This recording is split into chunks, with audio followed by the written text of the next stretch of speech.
You are listening to Transreal News, the finest news, forecasts, and advisories for psychonauts traveling the astral plane and beyond. I'm your host, Toby Damned. And now, the news in brief. Saboku no Otome continues to push back the spread of the Aussieflora Hive Mind in Australia, but their progress appears to be slowing.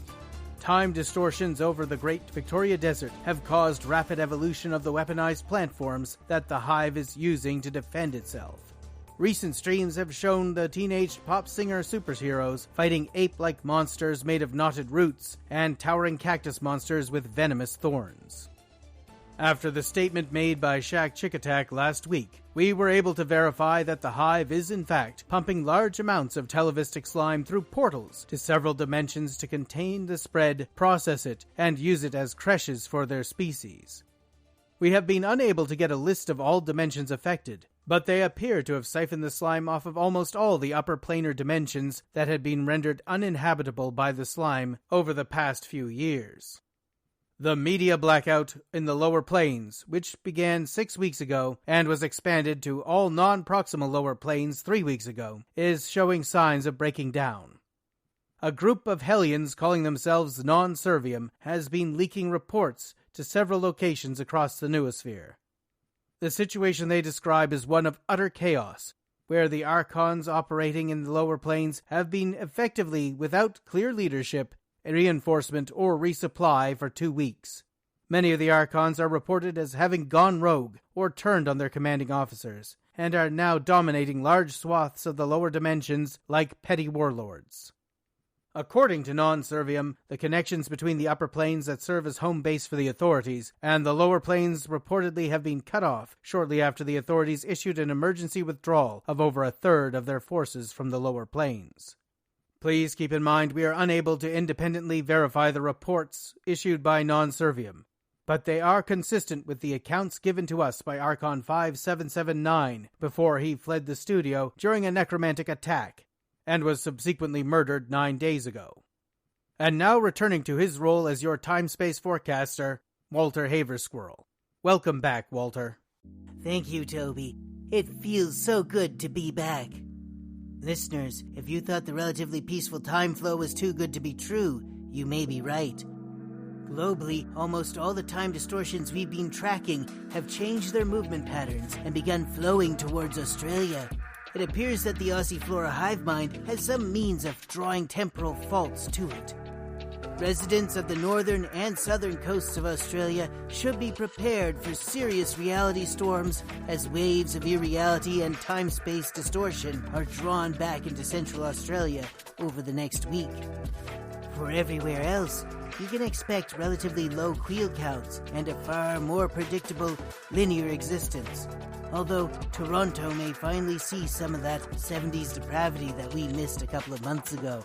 I may just have to buy a plane ticket. And now, a commercial message from our partners.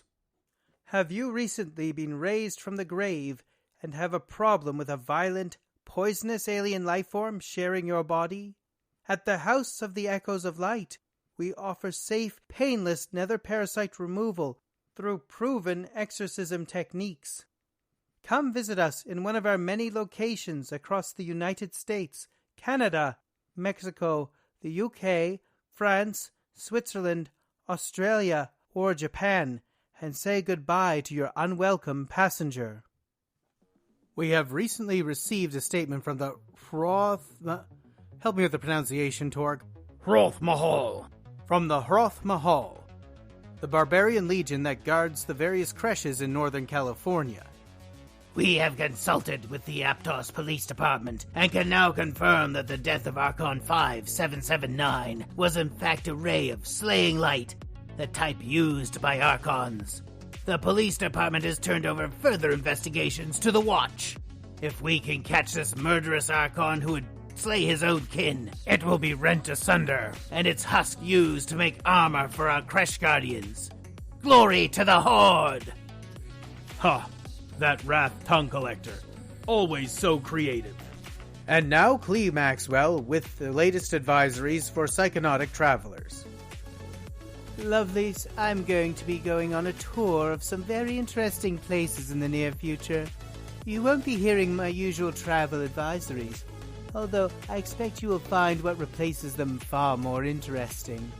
Have no fear, my loves. I will continue to record the most critical advisories to be read exclusively here on Transreal News while I'm out and about, when I hear them.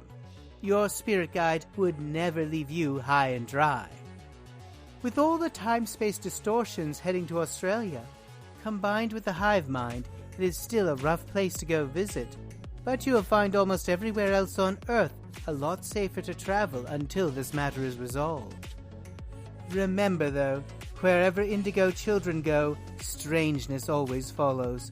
Route 66 and its tributary highways now have a caravan of psychic children wandering westward along the roadside. Almost anything can happen there, my lovelies. As they progress further west, more children are joining the caravan. Do be kind and careful when you see them. Take it away, Toby. You have been listening to the Transreal News, part of the Transreality News Network, your finest source for advice for psychonauts, astral projectors, ethereal jaunters, and people on serious LSD trips. From all of us to all of you, safe journeys.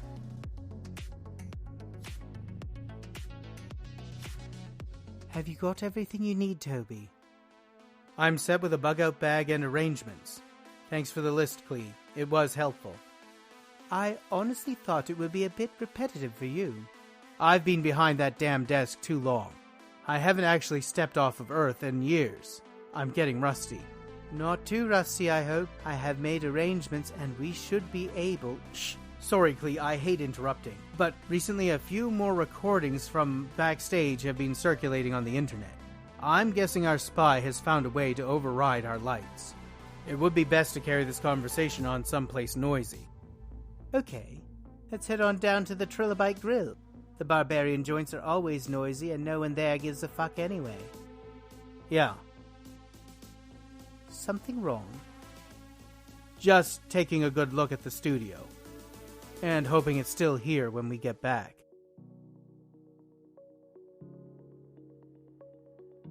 The Transreal News was created, directed, written, and performed by Brian C. Rideout, and produced by Stormhead Productions, and is released under a Creative Commons by Attribution, Non-Commercial 4.0 license.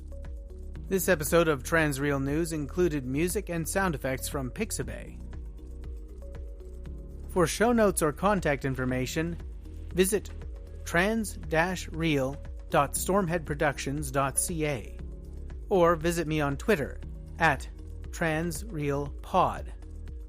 I love hearing from my audience. If you have comments, questions, or an idea for a news article, please by all means drop me a voicemail.